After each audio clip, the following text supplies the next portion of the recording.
In this video, I'm going to show you how to spell check in Adobe InDesign. As you can see here, I have a block of text written in my document.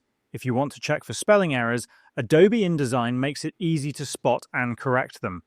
First, go to the top navigation menu and click on Edit. From the drop-down menu, hover your mouse over Spelling. A side menu will appear. From here, select Dynamic Spelling. Once you enable dynamic spelling, all the words with spelling mistakes will be underlined in red. This allows you to spot errors instantly and manually fix them by simply clicking on the word and correcting it.